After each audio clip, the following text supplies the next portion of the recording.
There's this really strange paradox when it comes to sacred texts today. We've got Bible translations that are more historically accurate, more readable than ever before, and yet, for so many people, they just feel like they've lost their power, their fire. So, what's going on? How can a text be so perfectly clear, but at the same time feel completely dead? Let's dig in and explore what our modern translations might be leaving out. Have you ever had this feeling? You're reading a passage, something that's supposed to be world-changing, and you get every single word, but it just lies there on the page. It's like you're reading a historical document instead of having a real personal encounter. That exact feeling is what we're going to unpack today. So here's the big question. If our translations are the best they've ever been, factually speaking, why do they so often fail to give us that deep, transformative experience? Well, to really get to the bottom of this, we need a new way of thinking. We need a framework for understanding not just what we know, but how we know it. And for that, we're going to turn to a model from cognitive scientist John Vervaeke. He actually breaks down knowledge into 4 totally distinct types. And honestly, this model is the perfect tool for diagnosing the problem with our modern approach to these ancient texts. Okay, so here they are. Vervaeke's 4 ways of knowing. First, you've got propositional knowing. That's knowing that something is a fact. Then there's procedural knowing, which is knowing how to do something, like analyze a text. Now, modern translations are masters of these 2, but they often totally miss the other 2. Perspective value knowing is what it's like to see the world from a different point of view. And then, the most important one for us, participatory knowing. This is knowing by being. It's where you are fundamentally changed by your interaction with something. And that, right there, is the crucial difference. Knowing a bunch of facts about a text is not the same thing as being transformed by it. Vervaeke has a great name for this overemphasis on facts. He calls it propositional tyranny. And when this tyranny takes over, the Bible stops being a space for an encounter. It just becomes a collection of historical data points and doctrinal claims that you're supposed to file away. The text becomes crystal clear, sure, but it also becomes completely flat. So how did we get here, right? Why did our whole approach to translation get so dominated by this one way of knowing? Turns out, this wasn't an accident. It was a massive historical shift. Before the Enlightenment, Scripture was seen as a living word. It was a covenant, something you entered into. The whole point of reading was for it to change you for personal transformation. But then the Enlightenment came along and completely reframed the Bible as a historical artifact.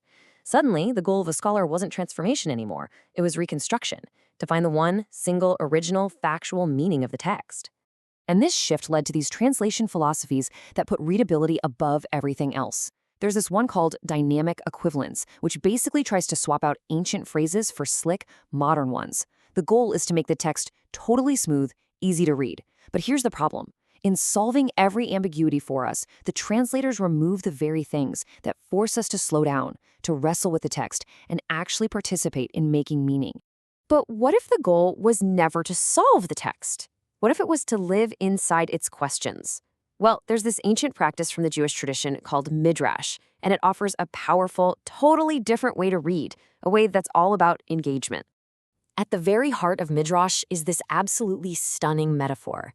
It suggests that the text we actually read, the words on the page, is only half of the story. And this metaphor, it maps perfectly onto Vervaeke's model. The black fire is the literal text, right? The letters on the page. That's our propositional knowledge, the facts. But the white fire? Well, that's everything else. It's the space between the words. It's the silences, the contradictions, the ambiguities. This is the space for participatory knowing, where you, the reader, are invited to step inside and help create the meaning. So midrash really is the art of reading the white fire. Think of it as a technology for translating the prophetic words of the past into your own living experience right now. It doesn't ask, so what did this mean 2,000 years ago? It asks, what is this living word saying to me right here, right now? Okay, so let's make this really concrete. What actually happens when translators ignore that white fire and focus only on propositional clarity? What do we actually lose in the process? Well, for one, biblical narrative is famous for its gaps. Take Genesis, for example. The original Hebrew creates this tension. It seems to say that God formed animals after creating Adam, which totally contradicts the order in the first chapter. So a modern translation like the NIV fixes this. It just changes the verb tense to had formed. Problem solved, right? But in solving the contradiction, they've robbed the reader of the chance to wrestle with a much deeper question. Why would the text give us two different creation stories? The white fire is just gone. We also lose incredible metaphorical depth. Take the Hebrew word basar, or flesh. It's this rich, powerful concept that unifies our embodied nature, our fragility, our createdness, all in one word. But modern translations, they shatter this one big idea into a bunch of different smaller words like mankind, body, or even sinful nature, depending on the context. So as a reader, you never get to see the vast, interconnected web of meaning that the original author wove with that one single powerful word. And finally, modern translations often just sanitize the text, stripping it of its mythological feel. The original Hebrew in Genesis talks about God creating the Taninim. We're talking great sea monsters, dragons. It evokes this world of chaos and wild mystery. The modern translation? Great creatures of the sea. It turns it into a line from a biology textbook.